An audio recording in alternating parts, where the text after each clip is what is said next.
आज पूरा भारतवर्ष रक्षाबंधन पर्व मना रहा है। इस अवसर पर 3 मुक्तक आए हैं। पहले मैं आपके सामने वो मुक्तक प्रस्तुत कर रहा हूं, फिर अपना प्रवचन चलेगा। पहला मुक्तक है, रक्षाबंधन ये बंधन है प्यार का। रक्षाबंधन ये बंधन है प्यार का, सबल द्वारा निर्बल के उद्धार का। रक्षाबंधन ये बंधन है प्यार का, सबल द्वारा निर्बल के उद्धार का। केवल उपहार लेने देने का पर्व नहीं है, केवल उपहार लेने देने का पर्व नहीं है, यह पर्व है करुणा दया और उपकार का। यह पर्व है करुणा दया और उपकार का। रक्षाबंधन ये बंधन है प्यार का, सबल द्वारा निर्बल के उद्धार का। दूसरा मुक्तक आया है, बहन के द्वारा भाई को राखी लगाना एक प्रतीक है। बहन के द्वारा भाई को राखी लगाना एक प्रतीक है। बलवान निर्बल की रक्षा करे ये सीख है। बलवान निर्बल की रक्षा करे ये सीख है। यह समझकर जो मनाएगा ये पर्व, यह समझकर जो मनाएगा ये पर्व, उसका पर्व मनाना सचमुच में ठीक है। उसका ही पर्व मनाना सचमुच में ठीक है। बहन के द्वारा भाई को राखी लगाना तो एक प्रतीक है। अंतिम है, तीसरा मुक्तक आया कि राखी बांधकर भी भाई बहन केस लड़ रहे हैं। राखी बांधकर भी भाई बहन केस लड़ रहे हैं। कलयुग में ये भाई बहन क्या कर रहे हैं? कुछ उपहार लेने देने में ही पर्व रह गया। केवल रस्म निभाकर खाना पूर्ति कर रहे हैं। केवल रस्म निभाकर खाना पूर्ति कर रहे हैं। प्रिय श्रोताजनों, हमारे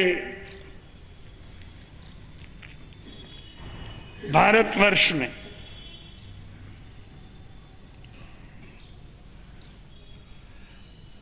अनेकानेक पर्व मनाए जाते हैं, या यूं कह दीजिए पर्वों का ही देश है। कोई महीना खाली नहीं जाता कि जब हमारे देश में कोई पर्व नहीं मनाया जाता। कोई न कोई पर्व राष्ट्र के किसी न किसी हिस्से में चलते ही रहते हैं। इन सारे पर्वों में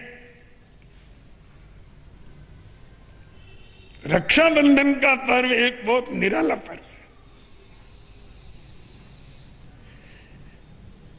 इसको मैं निराला क्यों कहता हूं?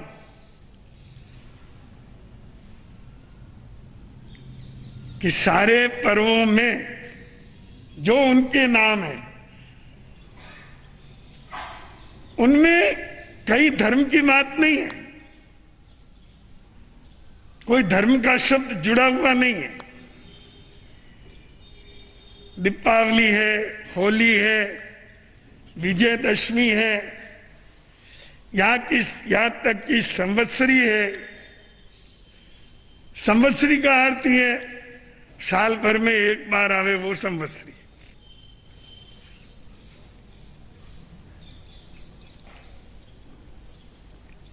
केवल एक पर्व ऐसा है जिसके नाम का उच्चारण करने पर ही धर्म की प्रेरणा मिलती है, करुणा की प्रेरणा मिलती है, दया की प्रेरणा मिलती है, सेवा की प्रेरणा मिलती है।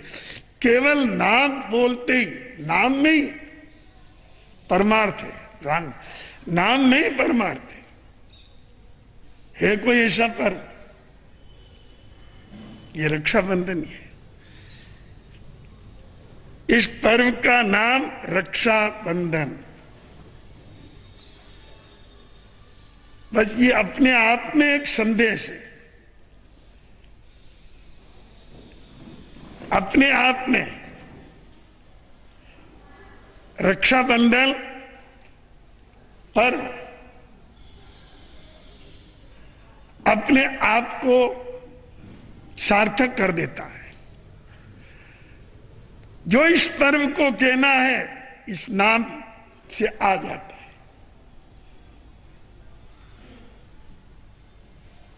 निर्बल की रक्षा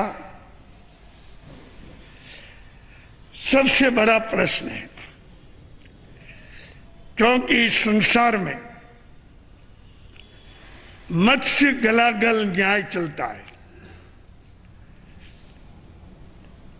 मत्स्य गलागल का न्याय समझते हो? बड़ी मछली छोटी मछली को खा जाती है,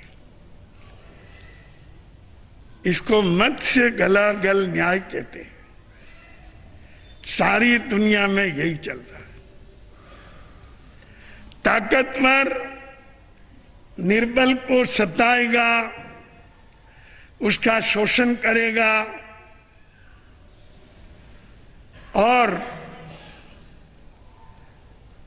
जो कुछ उसके पास होगा उसको हड़प करेगा।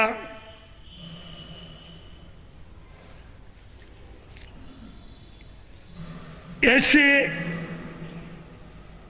वातावरण में और ऐसे इस संसार में जहां सब बड़े छोटे को खाने को दौड़ रहे हैं, अब छोटों से बड़े अपना स्वार्थ सिद्ध करने में लगे हुए हैं। निर्बल को सबल सता रहे हैं। ऐसे वातावरण के अंदर रक्षाबंधन एक नया संदेश लेकर के आता है। यह संदेश दुनिया की चालू प्रक्रिया से अलग है। दुनिया की चालू प्रक्रिया तो यह है कि सबल निर्बल को खा जाए, दबा दे और उसको उसका शोषण कर ले। दुनिया की प्रक्रिया तो यह है। इस प्रक्रिया से हटकर ये रक्षा पर्व संदेश देता है कि अगर तुम सबल हो तो निर्बल का शोषण मत करो, रक्षण करो।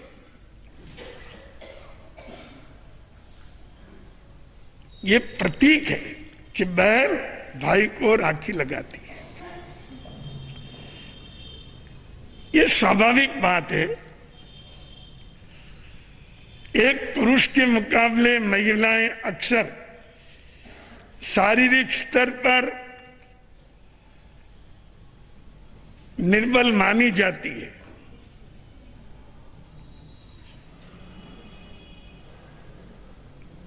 इस स्वार्थी संसार में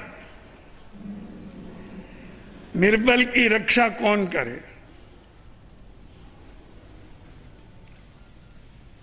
तो ये पर्व इस बात का संदेश देने आया है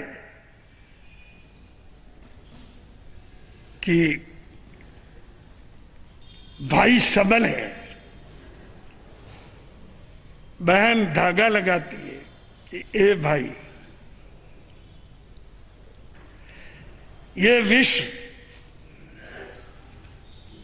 हमेशा कमजोर को दबाता है और दुखी करता है। ऐसे में तू मेरी रक्षा करना। ये मेरा इस प्रतिज्ञा का सूत्र है। तू बंधवा रहा है, इसका मतलब प्रतिज्ञा ले रहा है कि मैं बहन की रक्षा करूंगा। प्रत्येक परिस्थिति में बहन की सुरक्षा की जिम्मेदारी लेता हूं। तो बंधुओं,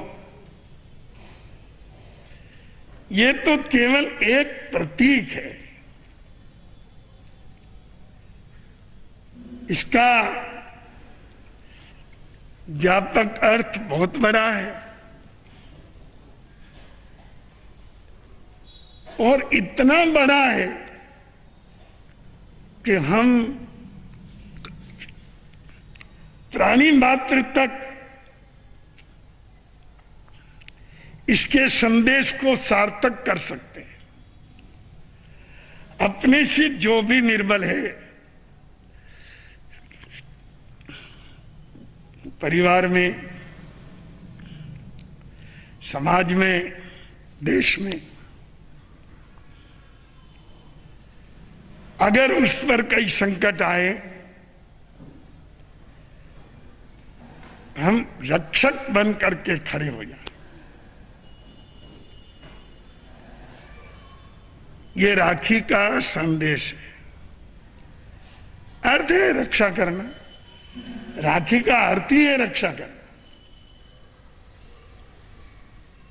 केवल शक्कर खोपरे खाने का पर्व नहीं है, केवल कुछ उपहार भाई ने बहन को दे दिया और अपना कर्तव्य पूरा समझ लिया, ये गलत है। ये पर्व इतना सा नहीं है कि तुम्हारे चंद छोटे से उपहार में ही बंद हो जाए। ये बहुत महान पर्व है। ये सकारात्मक पर्व है।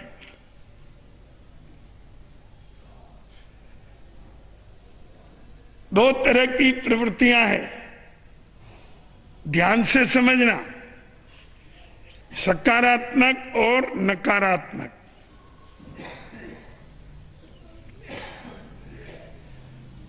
हमारे पर्यूषण, संवत्सरी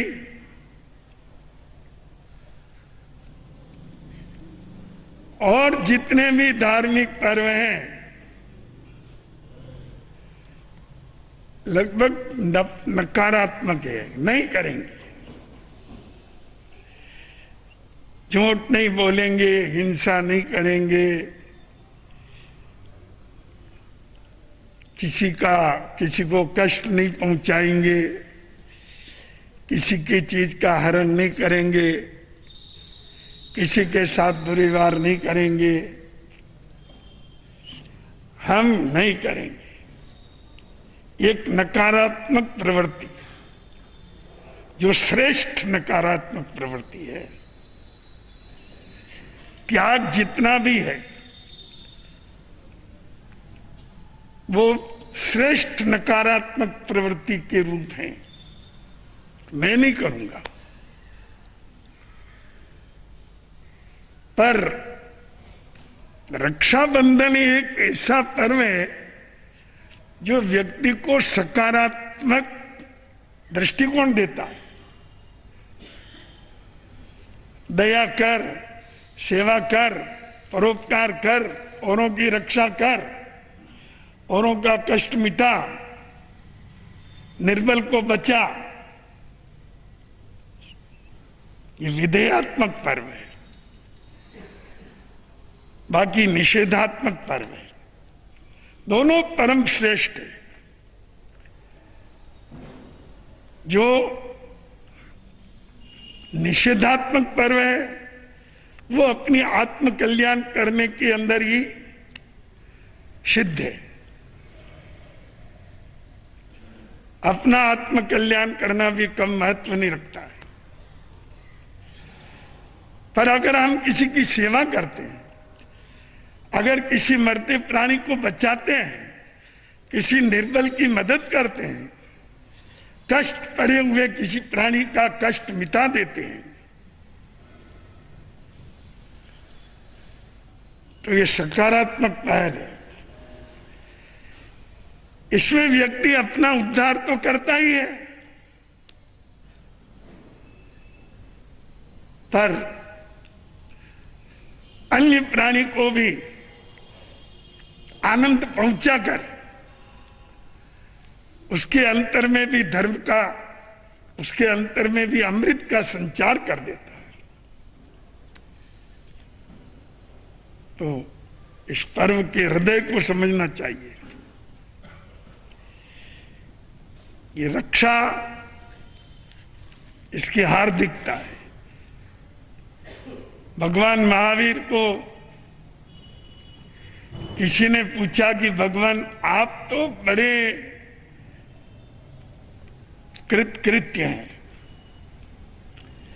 कृत्य का मतलब जिसको करना है वो कर चुके, और कुछ करना शेष नहीं।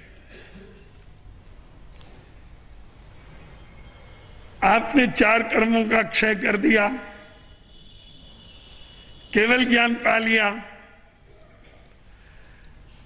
आपका मोक्ष जाना निश्चित है।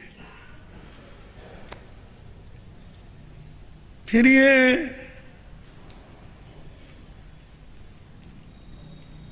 जगह जगह भ्रमण करना, प्रतिबोध देना, जिज्ञासुओं के प्रश्नों का उत्तर देना, ये आदि आदि ये सब क्रियाएं आपके द्वारा क्यों होती है? कृत्य के बाद कुछ करना बाकी नहीं रहता है। फिर भी आपके द्वारा कुछ न कुछ होता है, आप करते ही रहते हैं।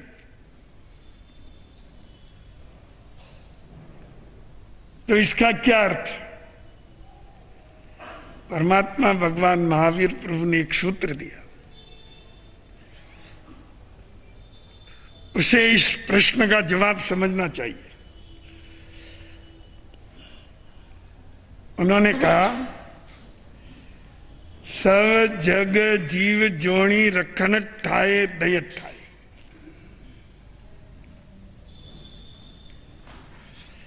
सब जग जीव जोणी रखन ठाए दय ठाए।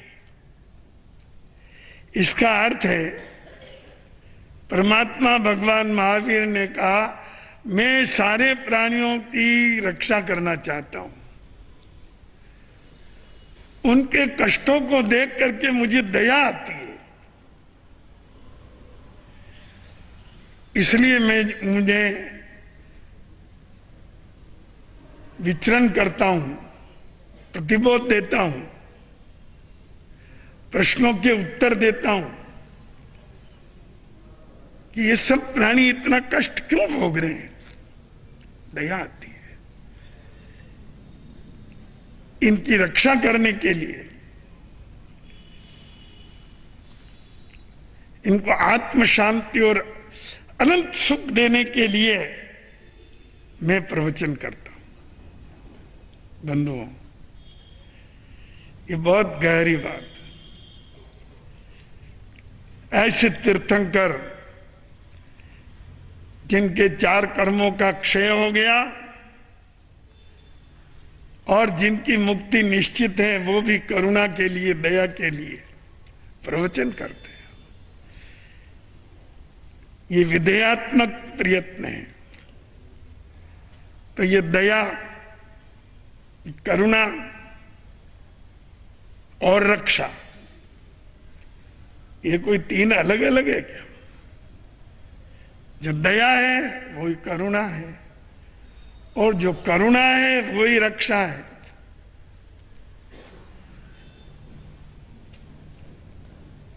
अपने जीवन में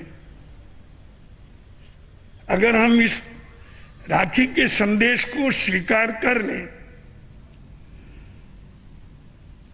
तो मैं समझता हूं कि अपने जीवन के अनेक निरर्थक पाप अपने आप नष्ट हो जाएंगे। जो अपने से छोटे हैं उनको कष्ट न दें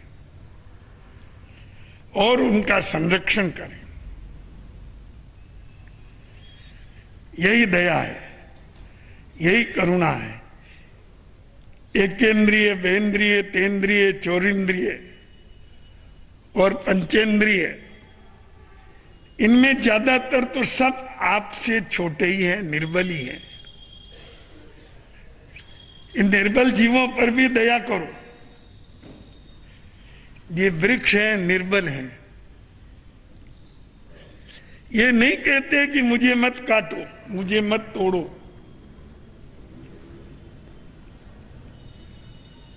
आपकी कुल्हाड़ी चलती और टुकड़े टुकड़े कर देते। तो अगर हम रक्षाबंधन के अर्थ को जीवन में स्थान दें तो आपके जीवन की जो अनावश्यक हिंसाएं हैं वो भी सब निकल जाएगी और देश का भी भला होगा। जो अपने से कमजोर प्राणी है, गाय, बैल, भैंस, घोड़े, गधे, छोटे बड़े जीव, पक्षी हैं, कबूतर वगैरह, जितने भी, सबके प्रति एक दया और करुणा का भाव बहे अपने अंतर में और यथा संभव हम उनकी सेवा कर पाए तो ये मानव जीवन की बहुत बड़ी सार्थकता होगी। ये रक्षाबंधन का संदेश है। आप सबल हैं इसलिए हम आपको कह रहे हैं और ये रक्षाबंधन आपको कह रहा है। आप भी उनमें निर्बलों में सम्मिलित होते तो किसी को कहने की कोई जरूरत ही नहीं पड़ती। जो निर्बल है उसको क्या कहना, वो तो पहले ही दबा हुआ है। प्रतिक्रमण पढ़ते हो ना, पहले अणुव्रत के अतिचार,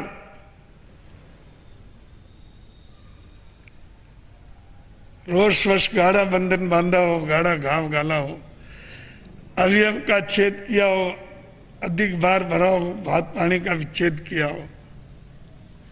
ये सब क्या है? ये रक्षाबंधन का संदेश है। क्योंकि जो निर्बल प्राणी है वो तुम्हारे बंधन में पड़े हैं। अब तुम उस पर अत्याचार करते हो तो उनकी हिंसा होती है। इसलिए प्रथम अणुव्रत में परमात्मा को साफ साफ खोलना पड़ा कि अगर तुम अपने अधीन जो निर्बल प्राणी है उन पर अधिक भार भरते हो, उनके खाने पीने में अंतराय डालते हो, गहरे घाव करते हो और उनकी चमड़ी का छेद करते हो, ये सब कार्य उसकी हिंसा है, रक्षा नहीं है। रक्षाबंधन कहता है तुम बलवान हो, ताकतवर हो, शक्तिशाली हो, तुम्हारे अंदर सामर्थ्य है। जो निर्बल प्राणी है उनकी रक्षा करना तुम्हारा कर्तव्य है। उनको कष्ट देना ये तुम्हारे लिए भयंकर अपराध है, पाप बंध का कारण है।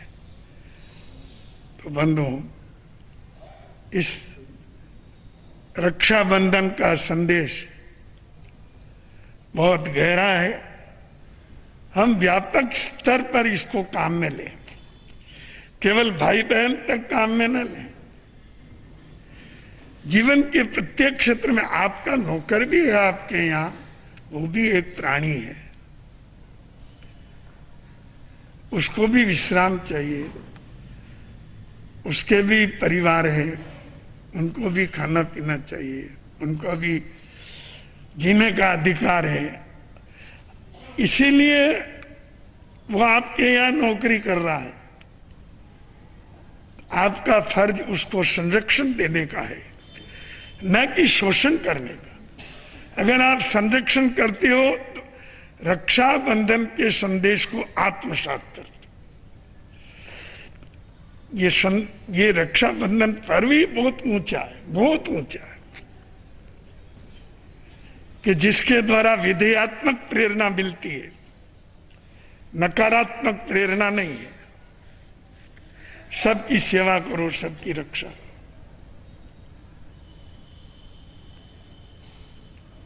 एक बहुत बड़े विद्वान आचार्य थे,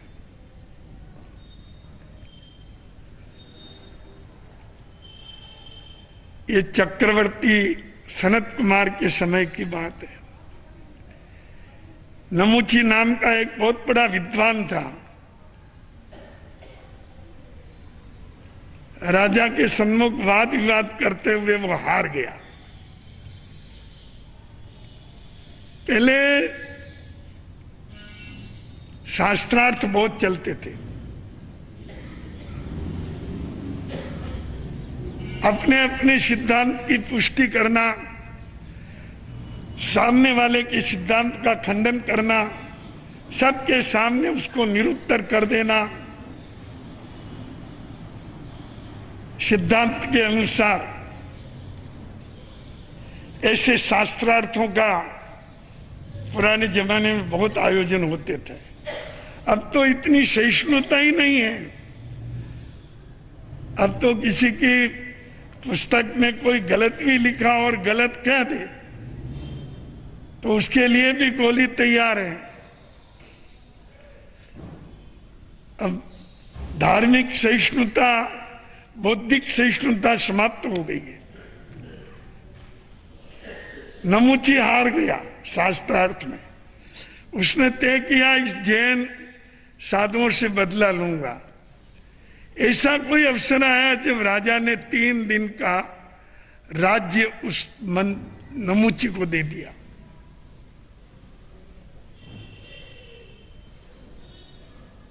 उस ब्राह्मण को दे दिया।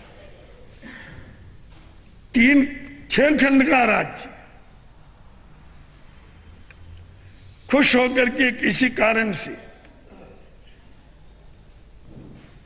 उस पंडित को दे दिया और स्वयं राजमहलों में चले गए। उस दुष्ट ने निर्णय किया कि बस अब बदला लेने का समय आ गया। उसने कहा 3 दिन के अंदर मेरे 6 खंड में से जैन साधु बाहर चले जाए, नहीं तो जहां मिले वहीं घानी लगा कि उनको अंदर पील दो। 3 दिन के अंदर 6 खंड से बाहर, विताड़ी पर्वत से भी उधर कैसे जावे? 1 खंड से बाहर निकलना भी मुश्किल है, तो 6 खंड से कैसे?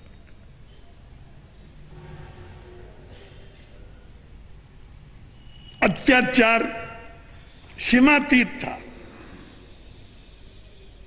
जगह जगह साधुओं की हत्या की जाने लगी। आचार्य ने सोचा अब क्या करूं मैं, शासन की रक्षा कैसे हो? याद आया एक संत थे विष्णु कुमार मुनि। शिष्य को कहा जा तू जहां वो पहाड़ों में साधना कर रहे हैं उनको लिया। वो सनत कुमार के भाई है। वह उनको लेके आया, उनको सारी बात बताई। उसने कहा ठीक है। नमुची के पास गया कि भाई मैं सनत कुमार का भाई हूं, चक्रवर्ती का। मुझे तो केवल तुम और ज्यादा नहीं तो 3 कदम जगह तो दो इस 6 खंड के अंदर। साधुओं की हत्या हो रही है वो हम जान रहे हैं, पर मैं तो जैन मुनि हूं, मैं सनत कुमार का भाई हूं, मेरे पर तो दया करो। केवल 3 कदम जगह चाहिए। मुझे देखा ठीक है,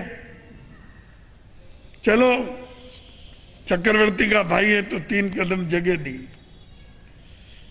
विष्णु कुमार मुनि बहुत लब्धिधारी महान तपस्वी,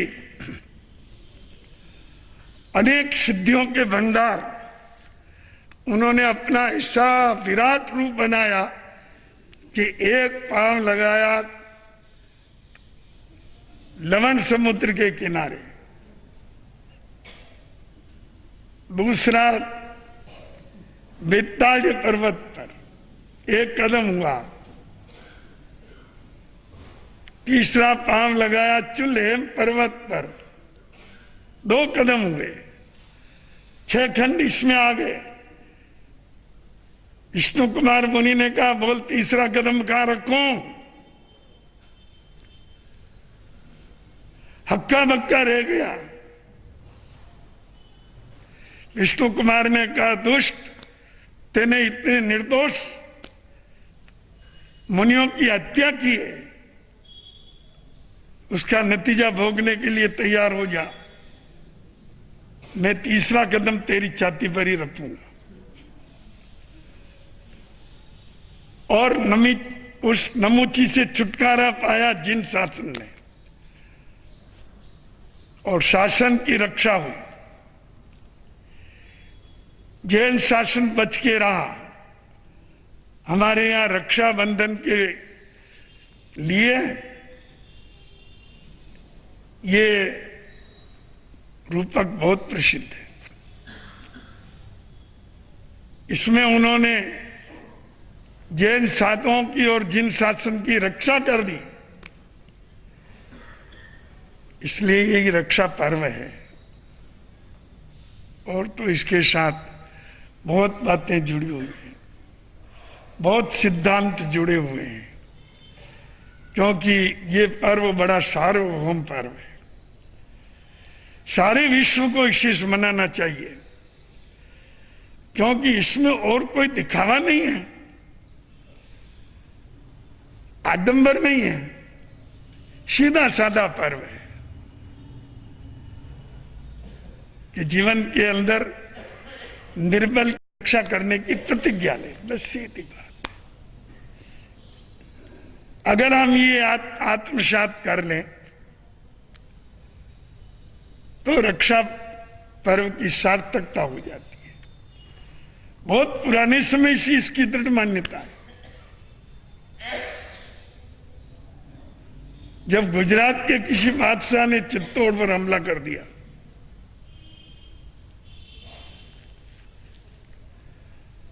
बहुत बड़ी सेना थी,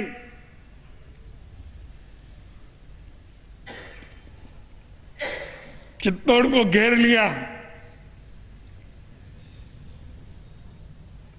सबसे पहले पुराने जमाने में गढ़ कोट किला, जहां पर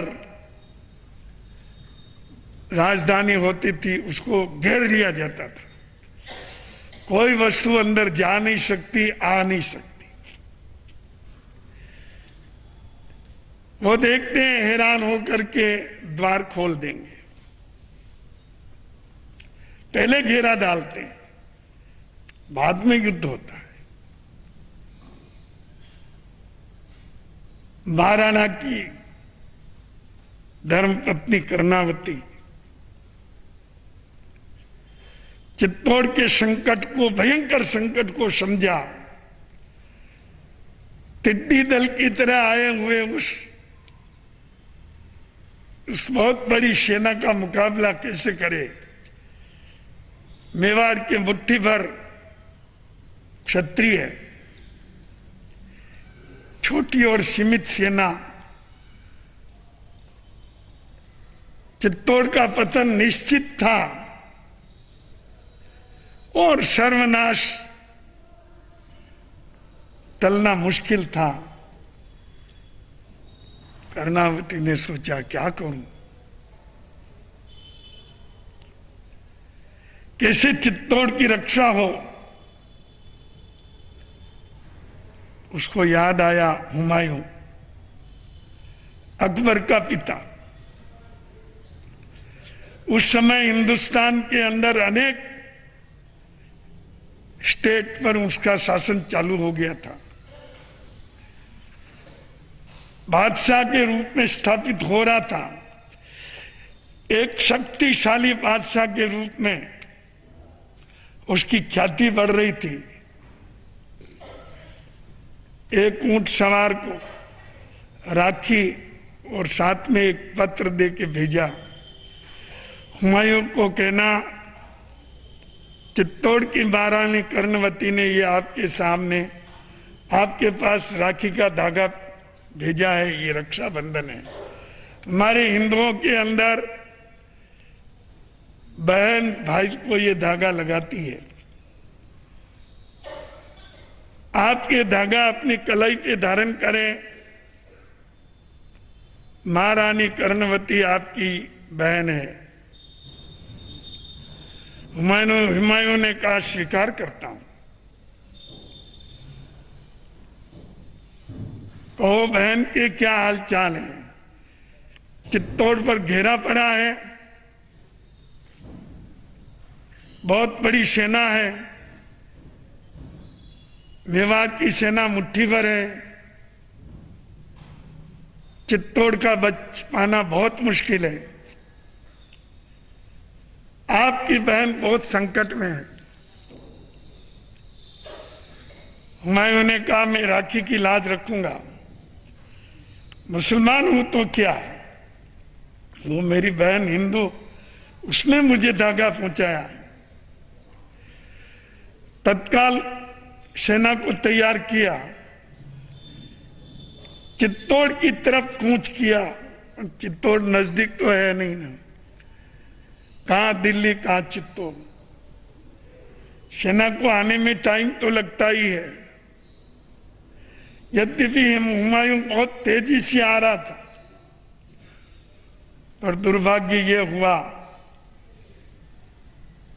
कि चित्तौड़ पर हमला हो गया, दरवाजे टूट गए, युद्ध चालू हो गया। मेवाड़ के मुट्ठी भर योद्धा लड़ते लड़ते खेत रहे, मतलब युद्ध में मारे गए। चित्तौड़ का पतन हो गया। कर्णवती रात देखती रही, हाय मेरा भाई नहीं आया अभी तक। उसको क्या पता भाई दिन रात दौड़ रहा है, फिर भी पहुंच नहीं पाया। आखिर क्षत्राणियों ने जोर रचा, कर्णावती सहित 12 या 14 हजार क्षत्राणियों ने आग में जलकर अपना जीवन शील धर्म पर न्योछावर कर दिया।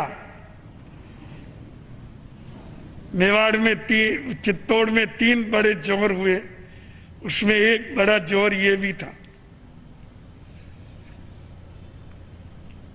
चित्तौड़ को फतह करने के बाद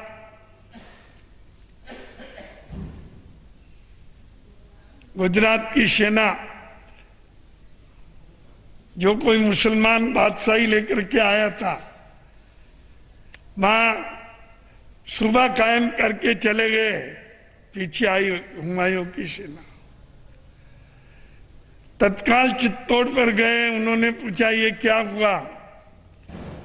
चित्तौड़ का पतन हो गया। अरे मेरी बहन कहाँ है। उसने जोर कर दिया, हाय मैं बहन की रक्षा नहीं कर सका। ए बहन, तो ये मत मानना कि मैं मुसलमान हूं इसलिए राखी का कोई मूल्य नहीं समझता।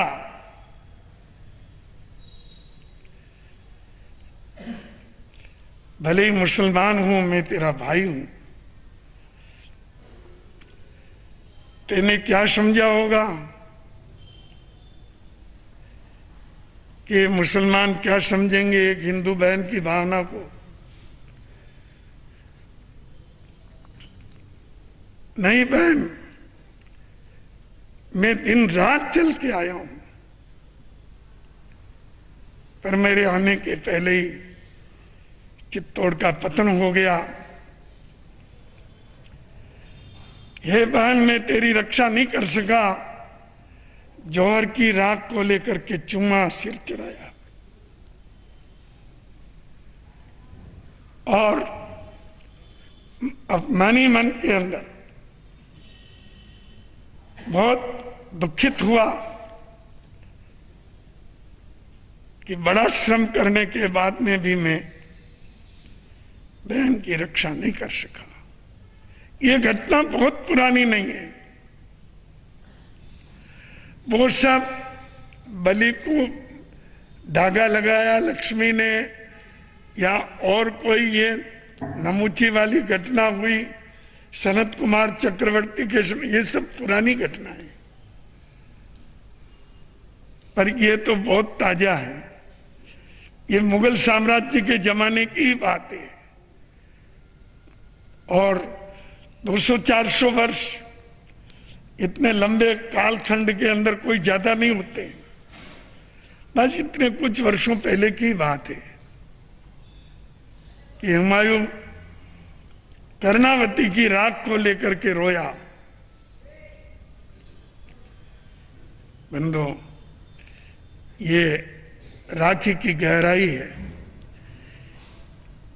ये रक्षाबंधन का आंतरिक संदेश है कि हम अपने से जो भी दुर्बल है उसकी रक्षा करने में तत्पर रहे, यथाशक्ति। यथाशक्ति ही तो कोई कर सकता है, पर ऐसी भावना बना के चलें कि हम किसी को सताएंगे नहीं, कष्ट तो पहुंचाएंगे नहीं, कदाचित जरूरत हुई तो हम उसकी रक्षा करने में भी तत्पर रहेंगे। आज के दिन का ये संदेश, ये रक्षा पर्व का आदेश स्वीकार करें तो आपने समझ लीजिए सच्ची राखी मना ली। और इन्हीं भावनाओं से ओतप्रोत होकर अपना वर्ष भर का जीवन जिए, फिर रक्षाबंधन आएगा, फिर आपको यही संदेश देकर के चला जाएगा। आपके जीवन में सेवा, करुणा और दया की धारा सदा सदा बहती रहे। इसी मंगल कामना के साथ आज मैं अपना प्रवचन संपन्न करता हूं। आनंद ही आनंद।